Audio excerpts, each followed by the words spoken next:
Últimamente se está hablando mucho sobre phishing y no sabemos qué es. Bueno, el phishing en pocas palabras es la obtención de datos mediante información, por ejemplo, bancaria o simplemente información personal que muchas personas se hacen pasar por compañías como tal para obtener datos. Compañías, por ejemplo, bancarias o entidades como por ejemplo Amazon, Facebook o incluso PriceMart. Pero se preguntarán, ¿cómo llega eso a nosotros? Bueno, puede llegar, por ejemplo, por un link de WhatsApp o simplemente por correo electrónico y así se hacen pasar por diferentes entidades ya mencionadas. Pero ¿cómo podemos evitar esto? Y cómo ellos obtienen nuestro correo y muchas veces nuestro Facebook. Bueno, eso está detrás que como que de phishing. Por ejemplo, esos phishing le dan, en teoría, te dan algo a cambio, pero a cambio de que tú compartas el link. Así es que pueden llegar a más público. Bueno, hay dos formas. Bueno, ya compartiendo y luego que tú compartes cierta cantidad, por ejemplo, con personas, es que llegan a, por ejemplo, a pedirte información privada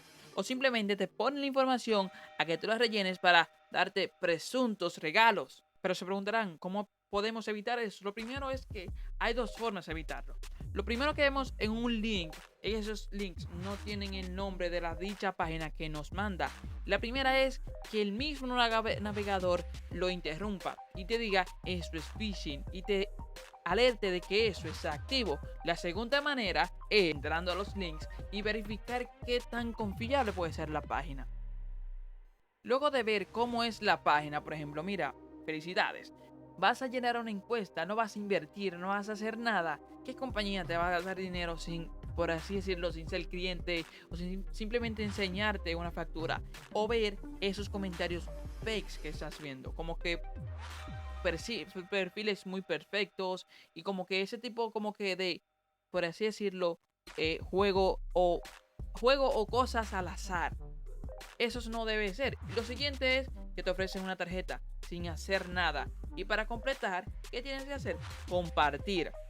Luego de compartir, ¿qué vas a hacer? Vas a llenar un formulario. Y de ahí es que van a sacar tu información. Y eso está bastante mal. Por eso es que te enseño cómo es. Es esto. Lo primero es que vimos que el link, entre comillas, era de PriceMart. ¿Qué vamos a hacer? Vamos a buscar el link y vamos a visitar la página o simplemente el link. Escribimos pricemart.com. ¿Y qué vamos a encontrar? PriceMart. Luego de buscar el link, www.pricemart.com. Lo siguiente pasa con Facebook. Facebook.com.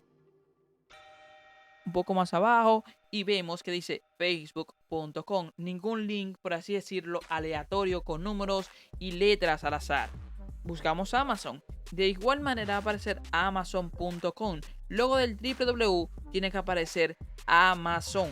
O simplemente, por ejemplo, www Instagram, www WhatsApp. El punto de esto es que luego de, por ejemplo, del www o del slash, luego del punto debe ir las siglas de la página web que vamos a buscar, que entre comillas es estable o por así decirlo es confiable. El punto de esto es dar a conocer cómo evitar esto. Muchas gracias por ver el video.